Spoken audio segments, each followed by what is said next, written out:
Hey there adventurers, Damien the DM here with a quick little DungeonFog tutorial for you. Here's a couple of situations. You have a map. You want to have an interior courtyard on the ground floor, or you have a room on the ground floor with a mezzanine that overlooks it from the floor above. This can be kind of difficult to replicate in DungeonFog because when you close a shape, it's going to draw a fully enclosed room, and currently there isn't a way to just open up a portion of that room to show the stage below it. But there is a way to make this work, and let you see the room below it. For the example in this video, I'm going to be using the work-in-progress guard barracks map from my City of Me event. This map features a slightly recessed courtyard that serves as a choke point with a walkway on the floor above covering this entrance. There's also an interior balcony that overlooks a holding room. Both of these require the use of a void in the second floor to more accurately display the map. I'm starting by creating a new layer above the rest of the map and turning the stage off.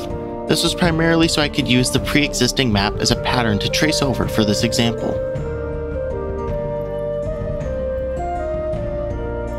The primary way that I have seen people suggest for doing this is to split the room in half.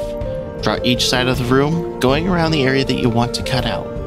Have these two halves touching and hide the walls where they meet to visually form a single room.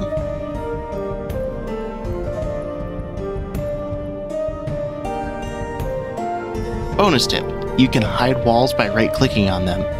One of the downsides to this method is that now your one room, visually, is built out of two rooms in the system. I want to state that this is a totally valid way to build a room like this, and visually it looks perfectly fine.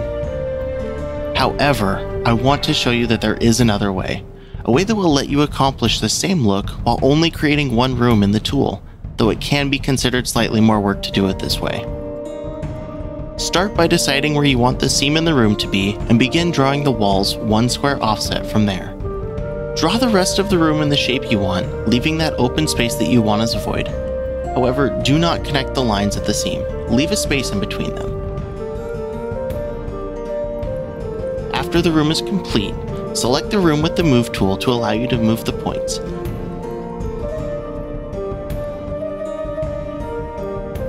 Hide the walls where you want the seam to be.